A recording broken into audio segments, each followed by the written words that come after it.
zilisafirishwa kutoka nchi jirani ya Tanzania.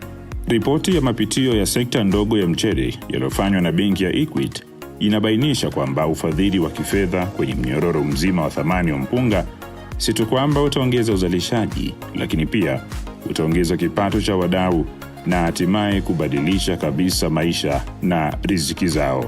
Mafunzo ya wakulima katika kijiji cha Mabadaga. Ubia wa Equity na wanachama wa skimu ya mpunga ya Patagwa unaonesha kwamba kuna hitaji kubwa la wakulima wa mpunga wenye ekari 1 hadi ekari 10 kuungwa mkono. Wakati uungwaji mkono wa kifedha ukiwa jambo la lazima, mafunzo ya ujasiriamali nayo ni muhimu kuhakikisha wakulima wanafanya kilimo kwa tija kama biashara. Sasa wewe kujua kwamba kule kuna soko, unahitaji mtu wa pili kukupa jicho, si ndio? Sasa ndio maana hiki kitu tumekuja sasa kuhakikisha kwamba tunaunganisha wakulima wetu, wazalishaji na masoko ambayo yako nje ya Tanzania. Kwa maana kama kuna watu wako Kongo, wako Rwanda, wako Kenya, basi wapate kujua kwamba sasa hizi tuna mchele ambao tunategemea wapi? Isenyera. Mimi na familia yangu tunalima eka 7 za mpunga. Equity inawahisha mkopo kuleta. Kwanza haina usumbufu wowote. Sisi wakina mama tukikopa hiyo mikopo itatufaidisha sana kwenye kilimo, hasa hata kwenye pembejeo. Sisi wakina mama tukipata pembejeo nasi tutakuwa juu zaidi. Tangia mwaka jana 2021 nimeweza kuingia kuomba mkopo katika benki ya Equity. Kweli niweza kuomba milioni 5 that aim to transform our wealth into the real economic productivity. Honorable Minister, to this plan, as I've said earlier, we have brought the development partners, the business community, and our aim is to increase the collaborations with the government in order to propel the socio-economic empowerment. And to the Zanzibar particularly, our intention is to see growth on the tourism and also explore the opportunities that are available from the blue economy. I am quite sure we can all recall when the COVID pandemic came in 2019, then followed by the Russia-Ukraine war. We have seen the challenges in the aspect of the supply chain. The supply chain have been disrupted. Today, all commodities that we are importing, look at the fuel price, look at the food commodities, look at the fertilizers and other commodities, prices have gone high.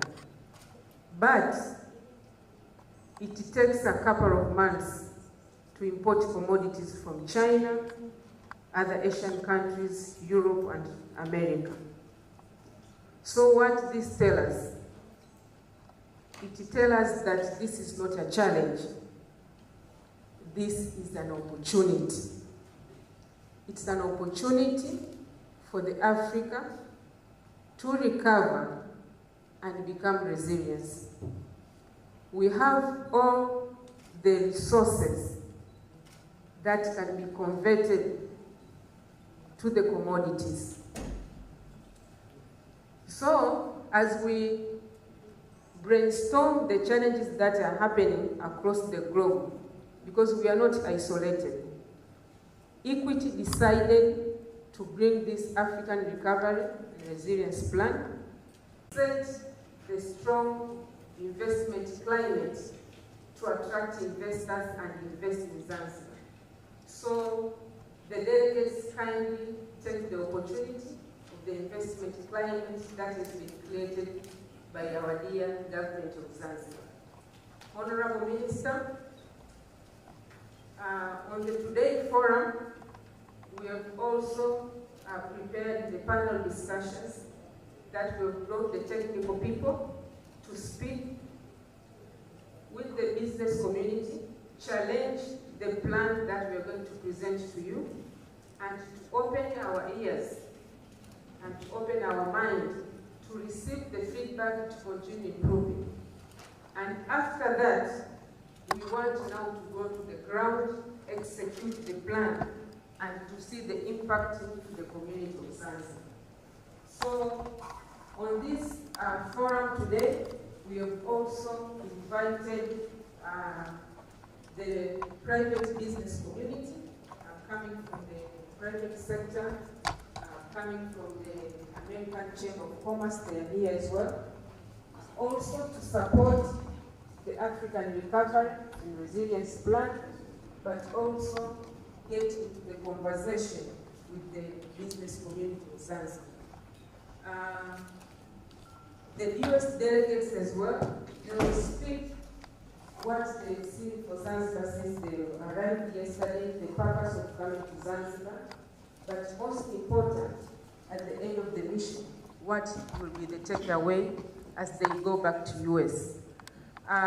Having said all this, Honorable Minister and invited guests, please feel welcome. We have prepared well to ensure that the conversation today we get out of here with substance that can add value to our businesses, but most important, we connect and establish the partnership that will continue growing our economy of Zanzibar and also grow our individual businesses. Thank you so much. MC, I hand over back to you before I welcome the Honorable Minister to come and grace our trade mission today. Thank you so much for listening. Makofi mengi kwa Isabella. Thank you so very much, Isabella Maganga, the Managing Director, Equity Bank Tanzania. While I'm preparing Mr. Rafael Onyango to come on stage, let me have an acknowledgement of some state guests that we are in here with. And allow me to acknowledge, and when I acknowledge, I think it will be much better if you can stand up so that the audience can see you properly. I'm acknowledging the presence of Saif Shabani Mwinyi, the Principal Secretary, Ministry of Agriculture, Irrigation, Natural Resources and Livestock. A clap of hands to him. Also allow me to acknowledge the presence of Sharif Ari Sharif, the Executive Director from ZIPA. Honorable Minister, allow also me to acknowledge the presence of Dr. Habiba Omar, the PS, President's Office, Labor, Economic Affairs, and Investment. Asante sana, and they are welcome. And also allow me to acknowledge the presence of Mr. Juma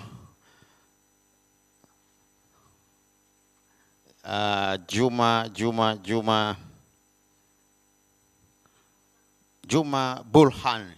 Juma Burhan, the Executive Director, Zanzibar Economic Empowerment. You are most welcome, sir. I will be keeping on updating and acknowledging the presence of not only the special guests, but the people that we must know because of their positions and the relationship between the ARP as well as their role. If we want really to invest in Zanzibar, you need to acknowledge and get them informed, and it must be known by the audience, so that when you come around the B2B, make sure that you have a touch with them because they have something to talk to you. This makes my invitation now on board from Mr. Rafael Onyango, the Group Director,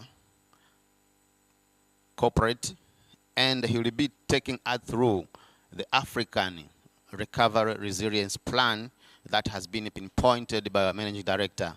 Mr. Onyango, kindly have that body and address this audience. Makofi mengi kwa Rafael Onyango. I'm sure we'll be adjusting that mic because I guess you're the tallest person in this room. Okay.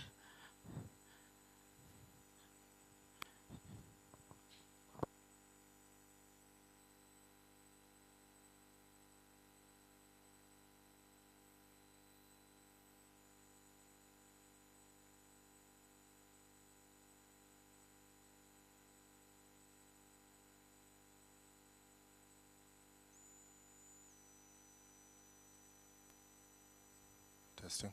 Yes. Yes, thank you. Good morning once more, distinguished guests, the representatives of the Zanzibar government, our delegation from the U.S. Equity Tanzania, Equity Group, and the business community at large. Good morning, and thank you all for honoring the invitation to be with us here today. As our Managing Director for Tanzania had indicated, the world has gone through a series of setbacks and several challenges. From 2019 right through to 2020 and 2021, the world faced the challenges of the COVID-19, popularly known as the COVID. And as a result of that, lives were lost, livelihoods as well, global economies were decimated, work lives were disrupted,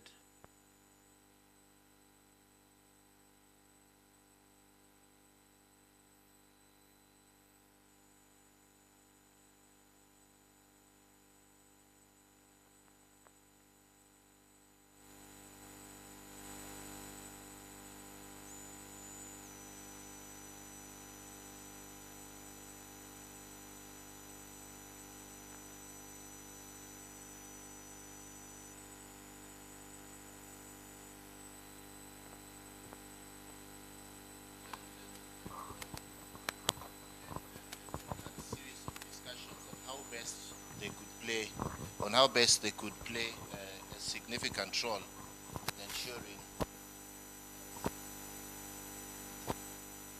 the recovery and the resilience of the African economy.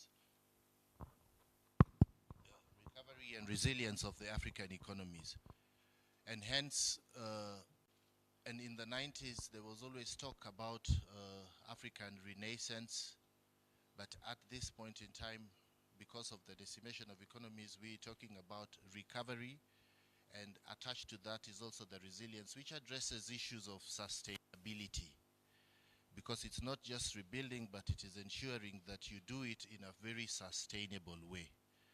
And so what then is the African Recovery and Resilience Plan? What then is the plan? The plan is centered first around three main points. One, the plan takes cognizance that Africa is resource rich, is endowed with lots of resources, and therefore addresses the issue about enhancing production and productivity at the same time, because global demand for commodities and all that has risen with demographics. And so addressing increased production and productivity, which then addresses efficiency in there, becomes important. So that's the first part of it. And this enhancement of production and productivity is at the raw material level, the raw material producers. The second level is on manufacturing, enhancing production and productivity at that rate, but that connotes value addition.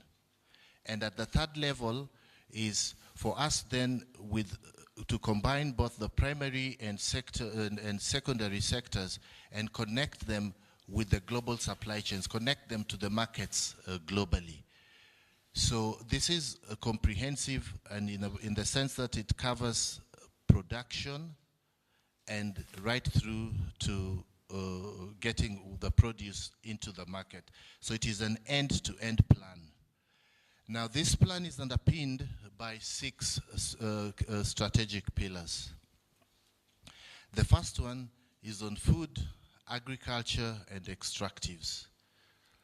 And in this, we ensure that that the raw materials all the corporates, all the farmers, and all the activities that help us in the production of food, or whether it is the non-food part of agriculture, as well as the extractives, where it is probably where they address maybe the mineral sector, etc., that we have a comprehensive plan to support these sectors. Why did we put food and agriculture and the extractives as number one? The East African economies are predominantly agro-based. They rely heavily on agriculture. All the 6 East African countries, agriculture contributes at least 25% to their GDP. That's Kenya, Tanzania, Uganda, Burundi, Congo. Actually, in Rwanda, it could be as high as 30%. But more than just the contribution to GDP is the employment creation level. 55 to 60% of employment across the East African region emanates from agriculture. And I'm sure, Minister for Zanzibar, aside from tourism, agriculture is extremely important. The blue economy, looking at essential food crops such as cassava, the cloves, the seaweeds that are exported, and the fishing industry especially, which is in the 10-year master plan of the blue economy. So because of the significance of agriculture, we decided to concentrate on it as the first strategic pillar. The second one is on manufacturing and logistics. And it is at this point that we realize that it isn't just good enough to produce, but the importance of value addition is going to ensure that our economies remain resilient, because value addition, you're not exporting value. If you're able to add value through manufacturing, then that also ensures greater employment, but that also has to come with efficiencies. So for us is to expand our financing within the manufacturing line to provide both working capital financing, provide capex financing for machinery and all that, so that we can ensure that that our region, the East African region at large, is properly capacitized to be able to compete as well. The third strategic pillar is on trade and investment. And this then, once the primary and the secondary sectors have already played their role, that you need to have a market for your goods. And in this respect, Equity has taken it upon itself, and in liaison with the various regulators, the governments, the ministries, and all the stakeholders in the private sector, to ensure that we have a more coordinated approach towards access to global markets. And last year, Equity, the first trade mission was between Kenya and DRC Congo. As you're aware, DRC Congo at that time was in advanced stages of joining the East African community. And we arranged for more than 300 business members of the business community from Kenya for a trade mission in the DRC, and we visited the 4 cities, Chasa, Lubumbashi, Goma, and Bujimai as well. The second trade mission that we arranged for 90 business men and women from Belgium into DRC. Earlier on in the year, we also arranged for a trade mission between Uganda and DRC. And this week, we have arranged for the trade mission between US and Tanzania, and there will be US and Kenya also next week. And we have just started from a at this point.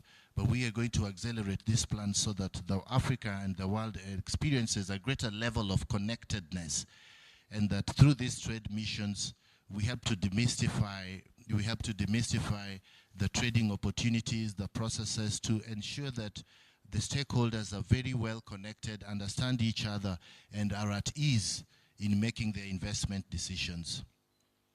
The fourth strategic pillar for us is on the MSMEs, the micro, small, medium enterprises.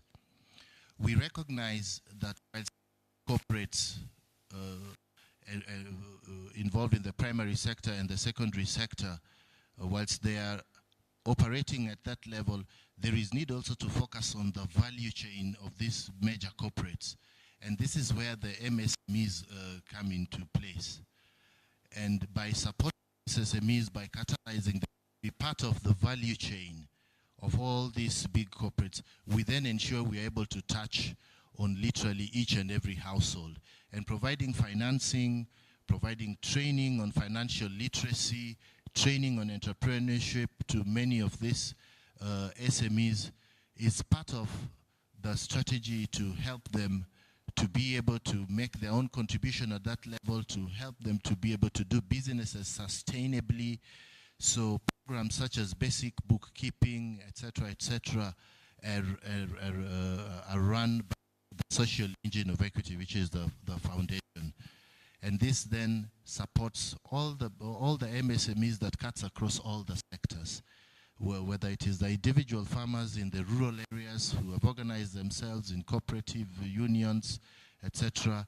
There is a place for them, and that is where we believe that by addressing the challenges and providing the financing at that level, then we are able to effectively provide support for the entire value chain. The fifth strategic pillar for us is on social and economic transformation. As you're aware, and the MD spoke aptly about it, about the challenges of climate change. It is real, it is here with us. The challenges of ensuring that the environment is treated well, it is respected. It means that the business community and all the stakeholders who are involved in production, we have to ensure that this is done in a way that respects the environment, that addresses sustainability issues, so that then we do not endanger the planet and ensure we are leaving this planet for the next generation in a way that helps them to propel activities without compromising many things such as health, etc., etc. So for us, social and economic and that economic transformation is very important to us. So every time we engage with the business community or prospects, we also ask for their plans of how they intend to do their business, how then any effects that may be there in the environment are mitigated. The fifth pillar is on digitization, is to ensure we have an economy that is effectively also digitized. So in this regard, we support various businesses, we support digitization in a big way, because we ensure and understand that it is through this that a lot of efficiencies will be experienced in the process of production, and basically connecting all the businesses to the global supply chain. So I have talked about the plan, I have talked about the pillars, and now I'd like to talk about the 4 key objectives for the Africa Resilience and Recovery Plan. Now, the first objective is to ensure that we have at least 100 million online customers that are socially and economically included within the system. And this then ensures that nobody is left behind. So it is an aggressive target, but it can be achieved. The second one is to ensure that we have at least 5 million borrowing business clients. that we are able to fund, as a bank, 5 million businesses within our region. And other than the 5 million businesses is 25 million consumer clients. And this then goes on to touch onto the households. So this goes right from the bottom of the pyramid upwards. The third objective is to ensure that we have created 50 million jobs through these initiatives across the East African region. And like I mentioned, because of the strategic importance of food and agriculture and the extractives, already across the economies, they are generating 55% of the jobs directly or indirectly is because of, can be attributed to agriculture. So for us, it becomes critically important that in the process of supporting all this, the trade missions, and at the center of ARRP is to ensure that there's job creation, and the target is 50 million. Thank you for listening. I think we have presented that, and if there may be any points of concern or questions, we'll be happy to take them at the plenary session. Thank you. Makofi mengi tena kwake Raphael Onyango. Thank you so very much, Raphael Onyango, for taking us through the African Recovery Resilience Plan. And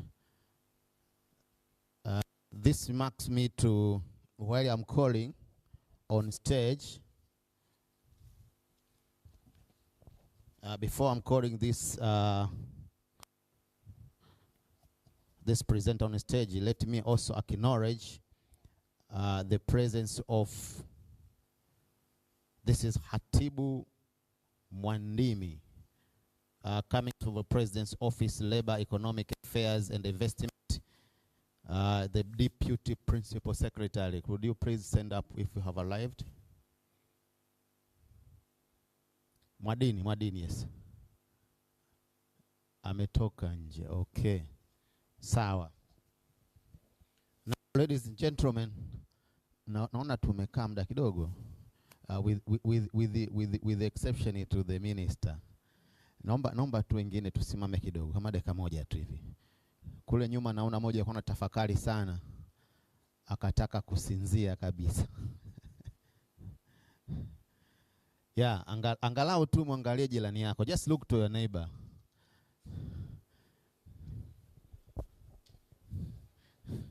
And say hi to him or her.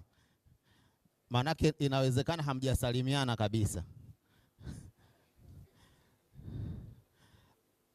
Okay.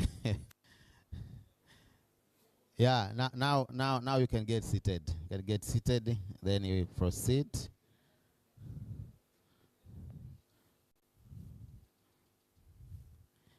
Yeah, ladies and gentlemen, now it's my pleasure to call on stage the leader of the delegates from the U.S. You're having a maximum of 10 minutes.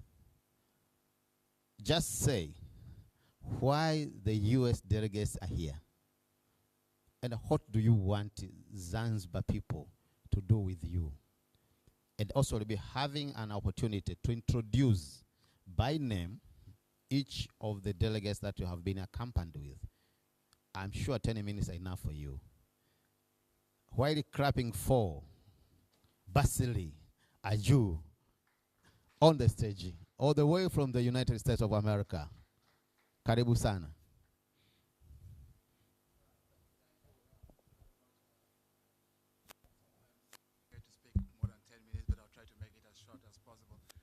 My name is Basila Joe. I was born and raised. I'm actually your child. I'm your son of Africa. Actually born and raised in the Central African nation of the Cameroon. I moved to the United States 10 years ago. Raised in a household of about 10 children, raised by a single grandmother who get up every day, taking us to school, bringing us home. And what the next thing she has to do is actually taking us to the farm. While taking us to the farm, she actually taught us about the importance of agriculture. Number one, making sure that we eat, feeding the family. Number two, making sure that we use the product for business. And number three, and also making sure that we use the remains to feed people around the neighborhood, people that never had the privilege and opportunity to have a piece of land to farm. When I moved over to the United States of America, my first job was actually to work in the college. I was given an opportunity to hang around where the restaurant was. My job was also made to work with students. And I had a small garden inspired by my grandmother. I made the students use that piece of land as a form of internship, teaching them how to grow their own food crops, learning them, teaching them how to understand the cycle of how food can move from a garden to a restaurant. 3 years later on, the little money that I was awarded in my department was actually now given to the students, and the students have used this money and gone back to Africa. They have bought their own pieces of land, they have grown their own food, and they are now using 400,000 African immigrants diaspora that are actually in Minnesota to buy the produce that they themselves were inspired from the work that we all did. That is what I've gotten to see from Equity Group, inspiring next generation of people and building stability in our continent, and connecting the continent of Africa, United States, Belgium, Europe, other African countries, and making sure that each and every one of us have that chance to invest. When we were coming over here, we were also being inspired by asking ourselves, what is it that we can also do for the continent of Africa? What is it that our United States can do here in Zanzibar? So there were lists of many kind of things that different investors were thinking, were inspired to do. And they had to go through some formalities to say what each and every wanted to do. Many of them were on agriculture, in energy, in healthcare, in education. And I would now just quickly just explain, introduce them, and make sure that we cut the time from 10 minutes to a little bit of 5 minutes. To start by, let me start by Dr. Ethel. Why don't you come ahead a little bit and wave the people? Dr. Ethel will be accompanied by Dr. Oni Richard. Where is Dr. Oni Richard? Dr. Richard, are you in the room? Dr. Richard and Dr. Oni believe that in order to advance the economic group of any society, there must be mental well-being of the citizens of that country.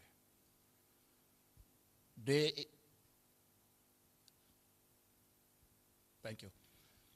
They believe that counseling, trauma healing, when you feel like you get up in the morning, your muscles are not relaxed, your brain is not awake yet, you are feeling low energy, you are feeling depressed, they're the kind of people who think that building some centers, that centers of healing and hope and recovery, are very, very instrumental in the economic well-being of every nation. I think that is one of the reasons they actually came here to Zanzibar. And not only coming here to Zanzibar, but also to make sure that they understand how grants, money from foundations, from the U.S. government, can trickle down to the continent.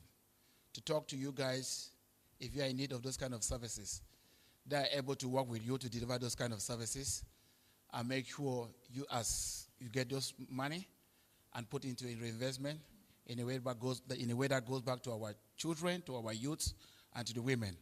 She really believes in women empowerment.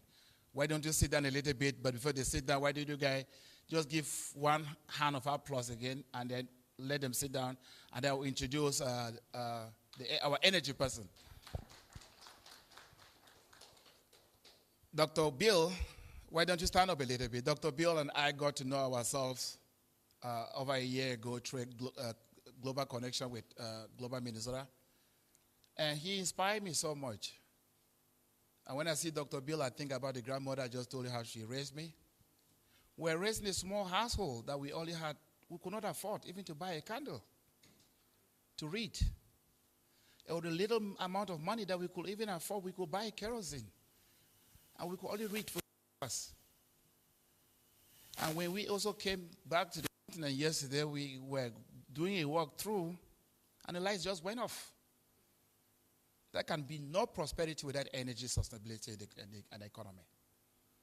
Bill says I stand up on this challenge to come and really talk to key providers, to government leaders, to businessmen and women, to non-profits, to education leaders, to all kinds of people, to see what are the things that we can actually do to bring sustainability to energy. He's going to go back. He spoke with the U.S. Embassy, all areas of the U.S. government, Power Africa, all sectors, taking notes, writing emails around the whole place, building connections, because he loves the continent. He's just here to look for partnerships, looking for people to work together with, who can work together in either getting the money or working in delivering these solutions to energy stability in our communities, in our country. I'm so proud that you joined our delegation, Bill, and thank you so much for coming to Tanzania. As we left Tanzania yesterday, we were almost about missing our boat or ship coming over to Tanzania. When we jumped into it, we got some sea breeze. It was so sweet, and someone tapped me by the shoulder and said, "Hey, come outside." As I walked outside, they said, "Take some pictures." I heard some nice sound. It was so sweet. And as we arrived, we saw some hand claps and dancing, escorted, which was really an honor for us to get here.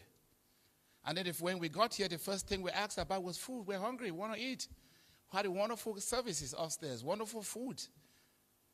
And we asked about restaurant. They say, if you go out of this place, you're going to see every kind of thing that you need. So we also came with Dr. Sam. Dr. Sam, stand up and tell us what. Dr. Sam is here because he's so much interested about tourism, helping to move things from one place to another, helping to make sure that while we are all here, he can attract a lot of businesses that are able to come and eat in our restaurants, sleep in our hotels, spend money in our boats and ships, fly over, transportation, and growing our economic opportunities and growing our economy and creating jobs. He says he was so interested in tourism.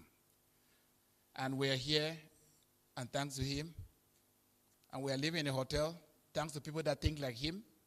So we'll have many hotels, we'll have many kind of things that will attract investment in Tanzania. Why don't you give a hand of applause to Dr. Sam? I came from a home because I was privileged that home was built by people that couldn't afford. And each day in the morning, I get up, I sit in front of that home, and I look at our federal building. People are lined up in the United States of America asking for stable housing, asking for stable basic necessity of life, like electricity, health care. But only people that are able to afford for housing can get housing, can live in house, can go to school, can have health care, can do businesses. But someone working so hard every day and trying to see how every issue, whether you are in Africa or you are white or you are black American,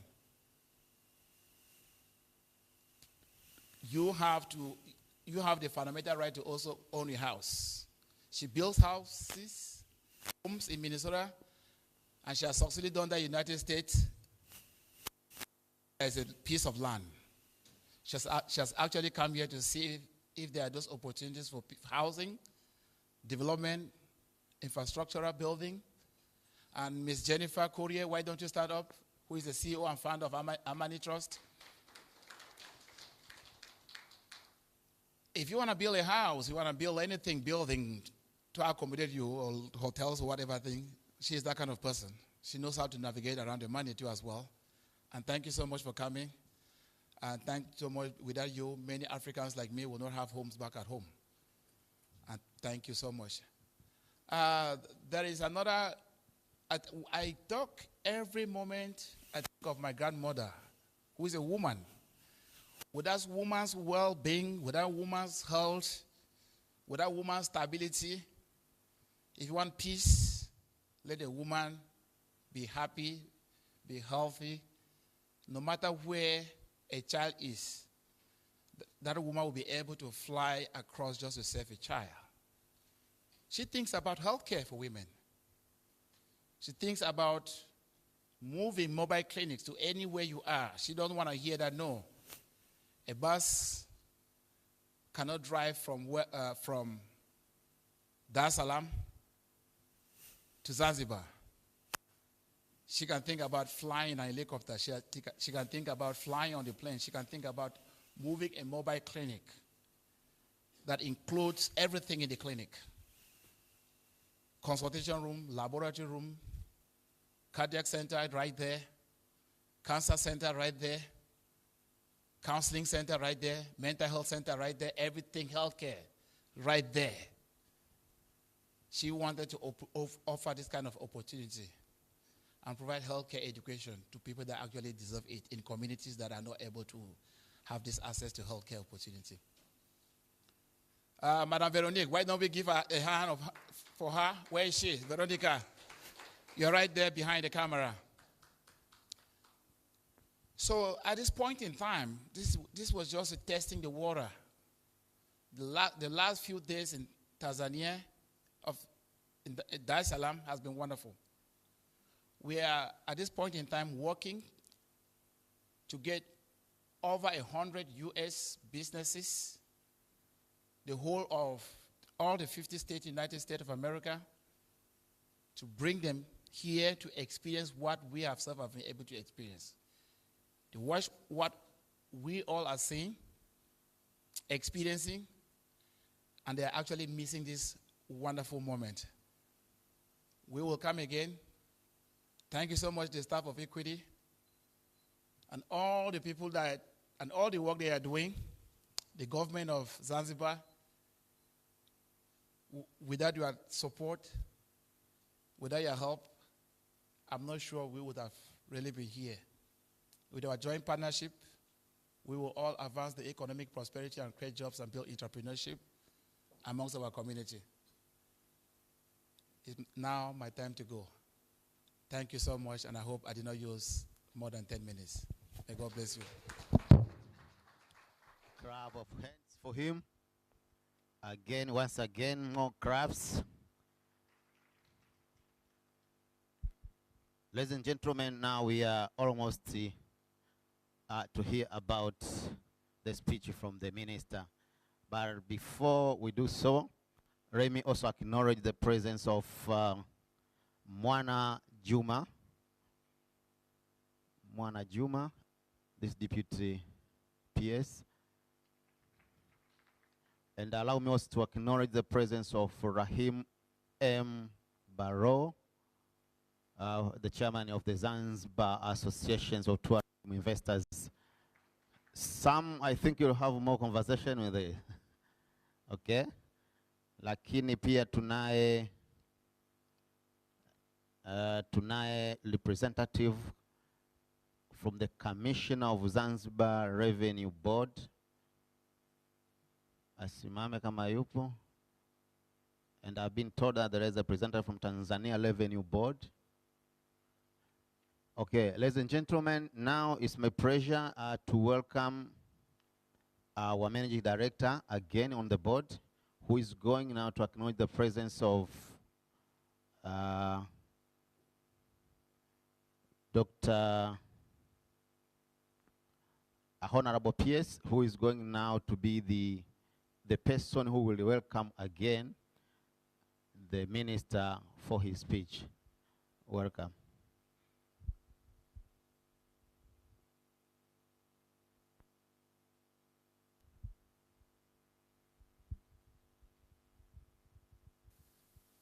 Honorable Minister, government officials, invited guests, I'm quite sure so far we are moving well with our forum. We have heard about the African Recovery and Resilience Plan, that it's about a social economic empowerment of our people. We have heard that we want to explore the opportunities that are available to increase investment in Tanzania and Zanzibar in particular. Speaking of the tourism and the opportunities on the blue economy. And we have had appetite of Equity Bank to increase the collaborations between the private sector and the government toward empowering the business community to access financing and grow their businesses. With those few remarks, allow me to welcome our Principal Secretary from the Ministry of Labor, Economic Affairs and Investment, Dr. Habiba. Please welcome.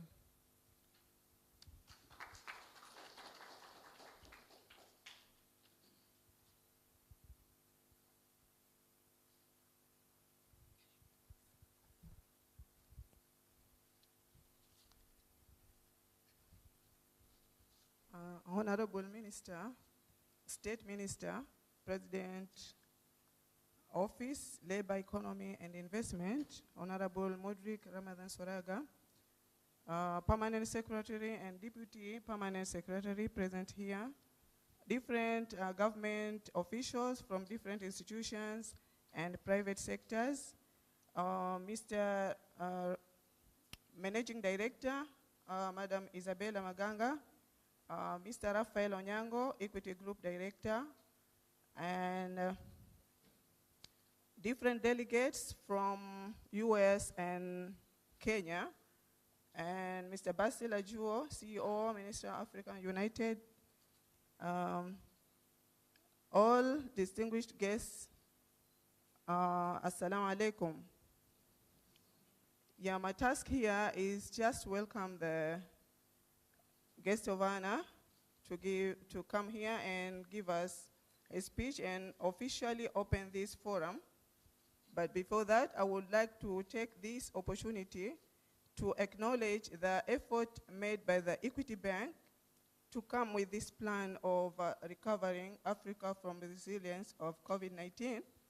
So I'm just say that you have come to the right time and to the right point.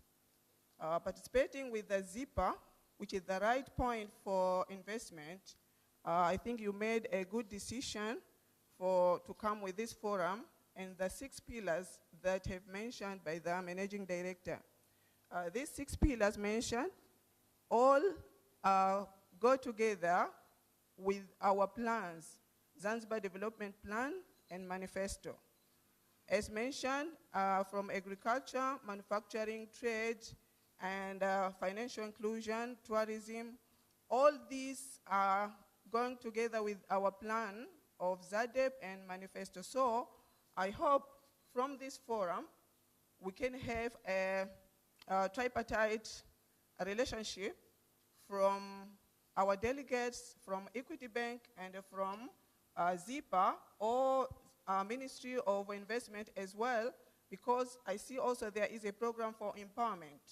And we have here the Managing Director for Empowerment.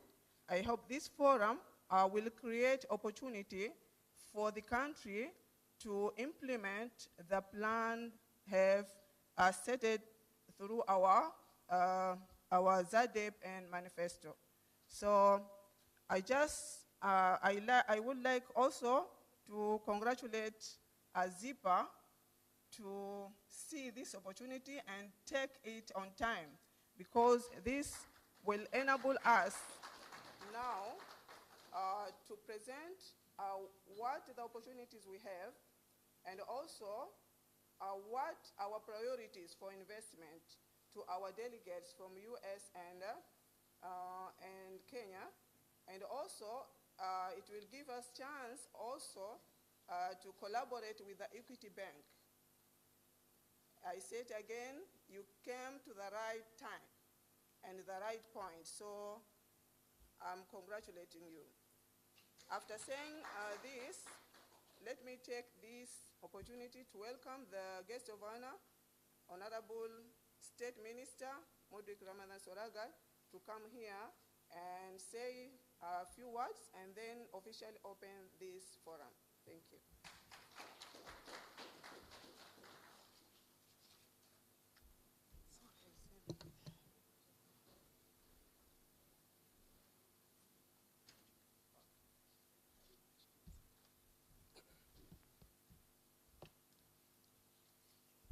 Please, let's be seated.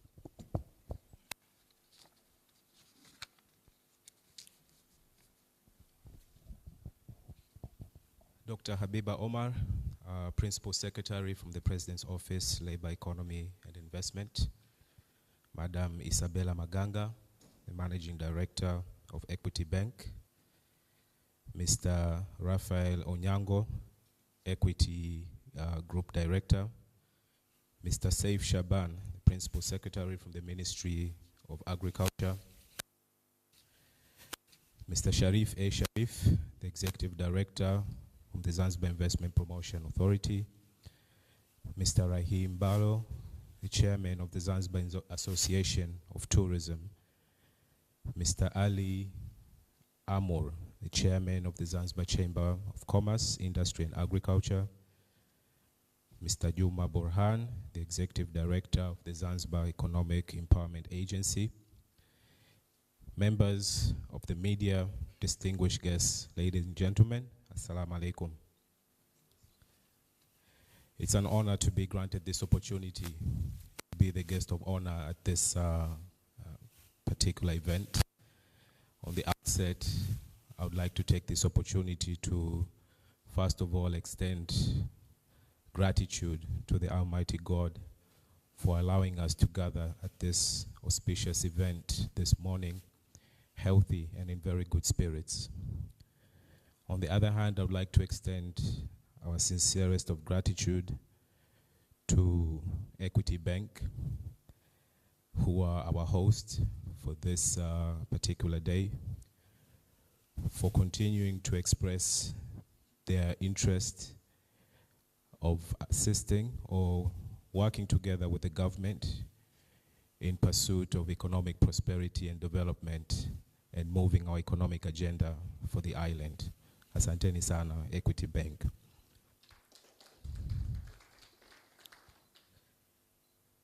It's been a truly remarkable first 2 years for the for the 8th phase government. We've seen tremendous uptick or interest of various investors, businesses who are looking to come in and invest in our beautiful island. We've had several investment or business forums with various countries, with various entities and organizations. And this shows the amount of interest that is out there, where everyone is now looking to Zanzibar as a place of great opportunity to come in and set up shop, conduct trade, and do business. The PS had mentioned here that you're coming in at an opportune moment, and I couldn't agree more that the amount of excitement that has been generated over the course of the last 2 years has been tremendous. Thanks to the effort from the government, public, private sector, as well as the other stakeholders who believe in a vision that we have of opening up Zanzibar to bring in investors as a key pillar to ensuring economic prosperity. I take note of the theme for this event, which is unlocking trade and investment opportunities, and I couldn't agree more with the theme that has been presented. We all understand from a basic economic standpoint that through trade and investment, is how you assure economic prosperity and uplifting a country's economy as well as the well-being of its people. But trade and investment alone has to be taken into context. If we want to create opportunities, we also have to operate in an environment that is fair, that is conducive, that is not restrictive. Trade, especially global trade, I think many of you might agree with me that when it comes to exports, Africa has been pretty much very unfairly treated due to various restrictions, whether it be policies, whether it be non-tariff trade barriers, quotas, red tape, bureaucracy, the list goes on.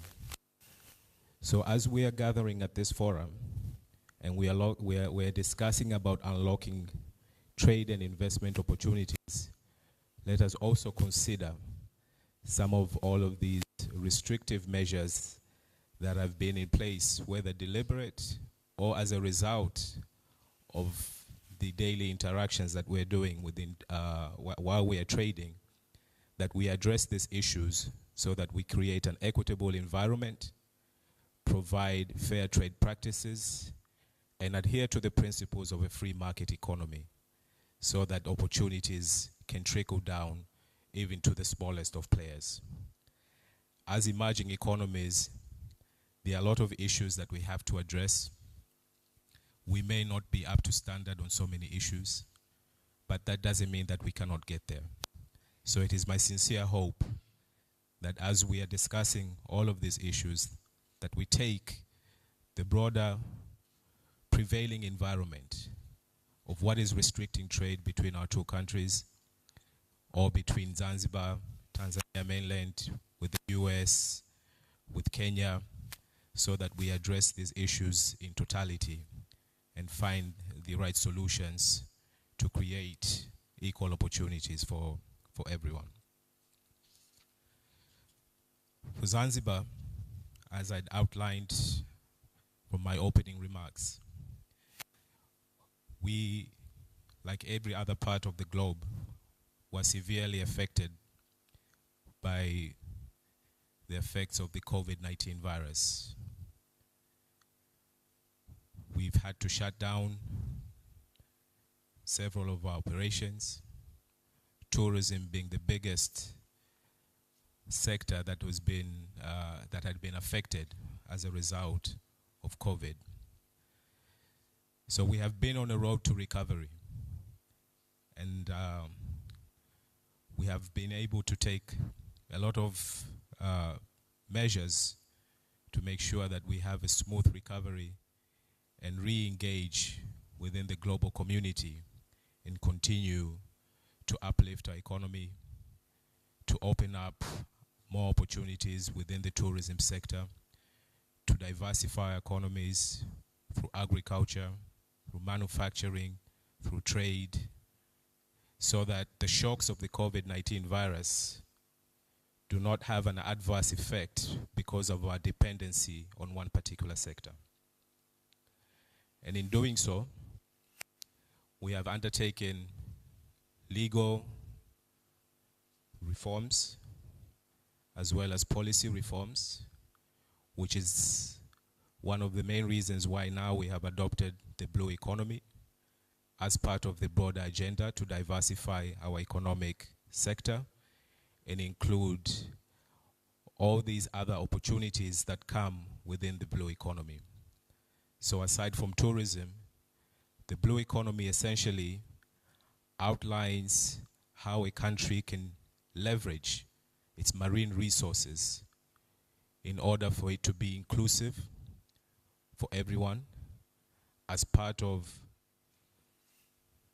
improving economic prosperity, broadening our base for tax, but welcoming investment opportunities in these areas. We are on a continuous journey to create a conducive economic environment as part of our recovery plan. And one of our major areas that we have put particular emphasis is on infrastructure development, where if you go around the island, you would see numerous projects for road construction,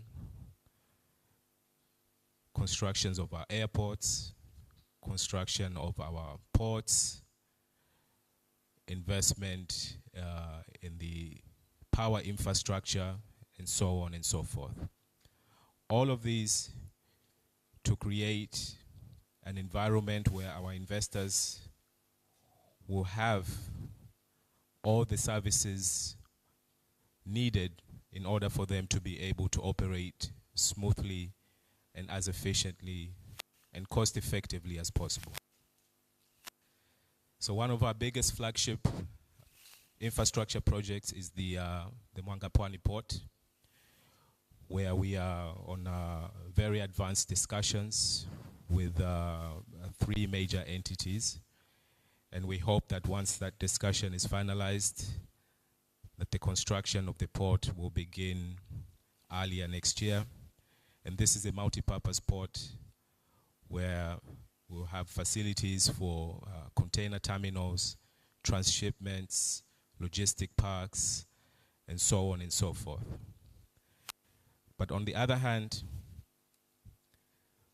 we continue to make improvements internally in terms of service delivery, improving capacity of our administrators, and ensuring that our one-stop shop at the Zanzibar Investment Promotion Authority is working efficiently and in accordance to global and regional standards.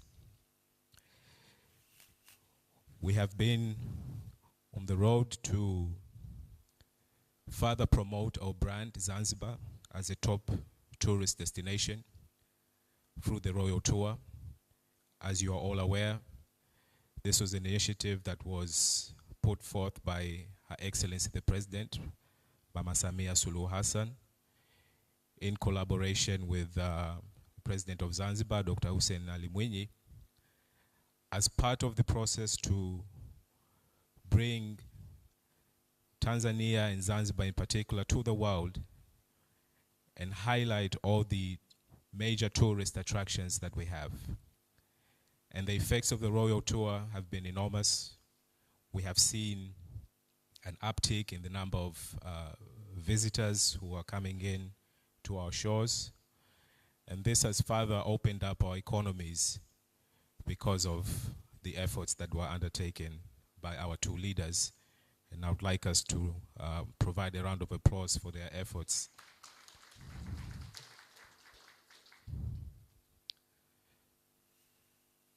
Here on the islands, we are on the verge of transforming the tourist sector by focusing on sustainable tourism, by diversifying the way we view tourism in particular. We've opened up our doors for investment of tourism on Pemba Island, but we've also announced 17 islands, small islands for investment, particularly high-end investment. And I think this goes in line with the third point that was mentioned here by Madam Isabella on the issue of social inclusion. For us as an island, sustainable tourism is a very critical agenda to take on board. Considering the ongoing issues with climate change and climate resiliency programs, we thought it prudent that now we focus on sustainable tourism as part of the effort to conserve our environment and make sure that we preserve our tourist attractions for future generations to come. So our programs are very much in line with what we are going to be discussing here today as a road to recovery. And we have many opportunities that I will allow for the respective authorities, ZIPA, and the other entities to come here and highlight what other opportunities that we have. So what is our way forward?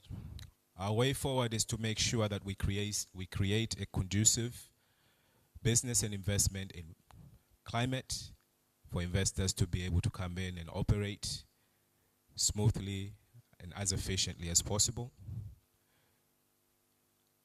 Another objective is to make sure that we create financial inclusion, creating a middle income economy where all of our people could benefit for the resources that we have. And this is the whole essence of the blue economy. 40% of our population live in the coastal communities. They engage in fisheries, whether it's aquaculture, mariculture, or deep sea fishing. And if we are able to capture or capitalize that particular segment, you're talking about creating employment to the tune of maybe 35% of the population. And that is a significant number to consider. But all of these efforts have to go in line with empowerment, education, providing sustainable practices, providing all the tools that are needed in order to allow that individual to thrive in their environment. And of course, we cannot do that by ourselves. It has to be a joint effort, both public and private, as well as other stakeholders who have the competency to assist in those areas. But at the same time, we want to chart a path for digital inclusion. And so ICT has been a staple of what we are discussing in terms of the blue economy. And as an island nation, we believe that we have a competitive advantage because of the technical skills and expertise that we have on the ground, of people who know a thing or two about ICT. But we have to create an environment for them to be able to showcase their skills by investing in ICT hubs and incubators. Once we create these centers, we'll be able to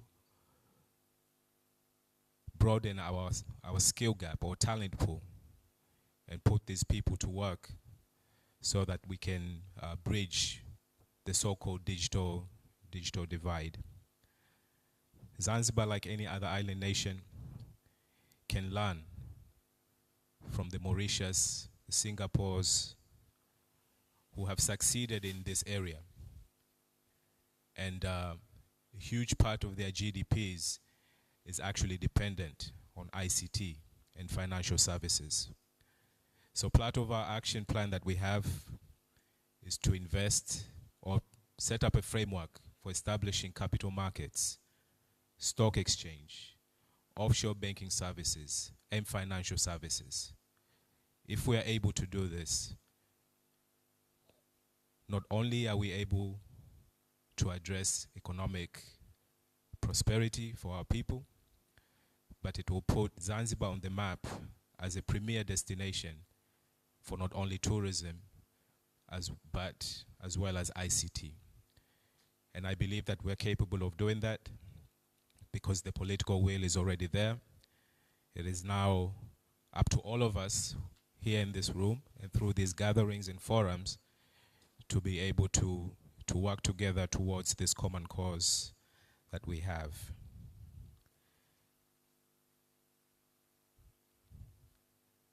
I think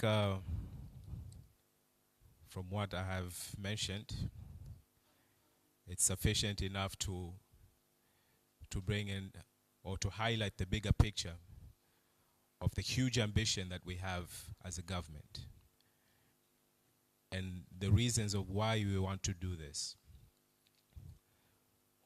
We feel that we are a bit late to the party, but they say better late than never.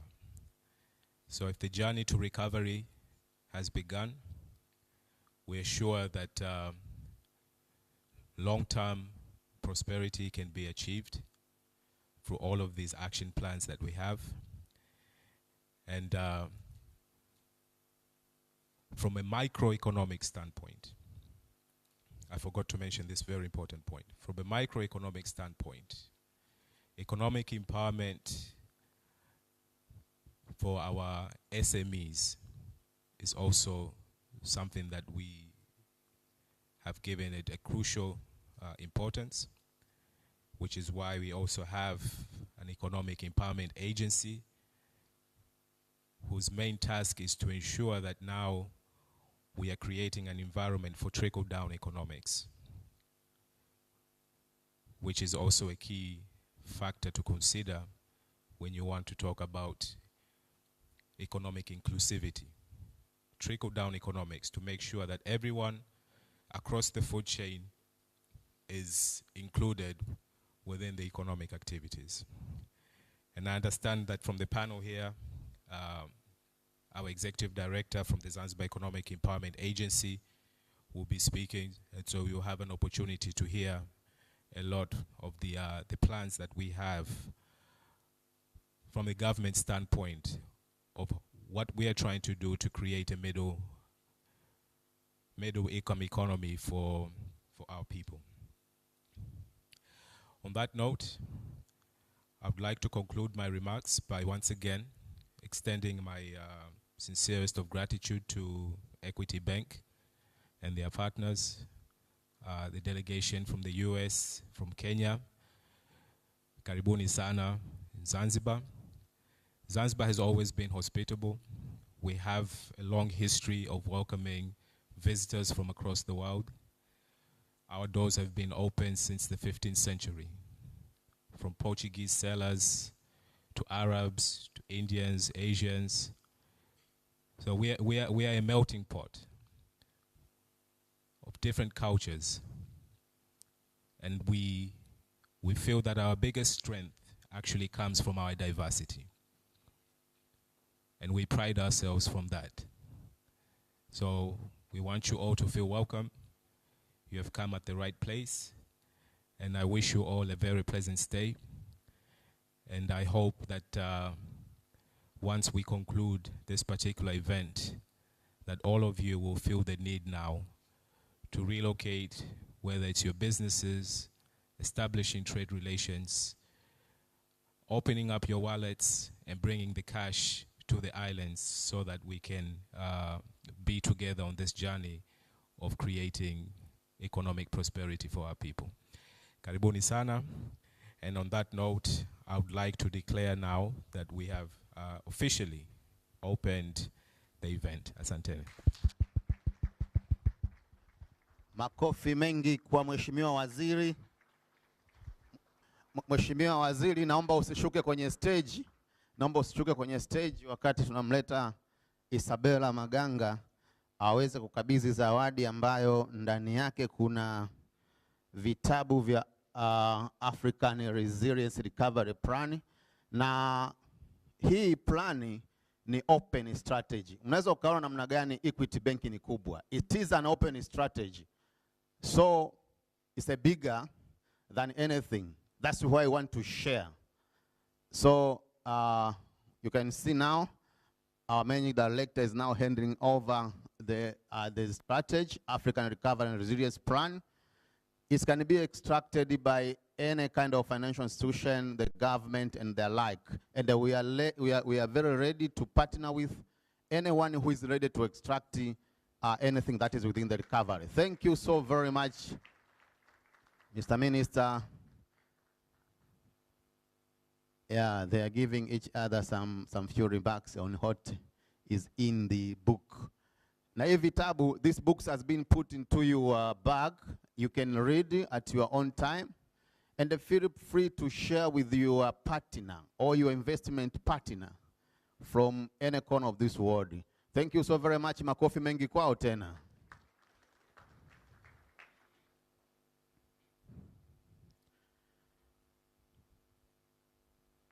So tunakushukuru sana Mheshimiwa Waziri. Now allow me to put some Some few announcements now. We are almost going to the tea break. After the tea break, we'll have now our panel session here. And this one will be just after the investment promotional video that will be played here for 5 minutes. Then you will have already extracted the opportunities from Zanzibar. Zanzibar is well prepared and planned for your investors. Guys from US, I think you'll pay attention on that video, and you can extract as many questions as you can that you can pose also to the panelists. And then you'll be on the position now to understand in a broad picture what Zanzibar is all about. So we'll be going for the tea break. And because of some arrangements and some responsibility that the minister has, he may be free now after the tea. Maybe we may not be together in the following sessions, but he's all welcomed to attend the sessions if the time will be on his best early. But we'll be going for tea. When you go outside this door, you go on the left-hand side, then go downstairs. You'll find some preparations from Equity Bank ready for you. And then if you can utilize 30 minutes to 45 maximum, we'll really appreciate so that we can start our sessions. We are here to plan for the business, and we are here to promote our investment within Zanzibar. Welcome for the tea, and have that good short break with you. Thank you so very much.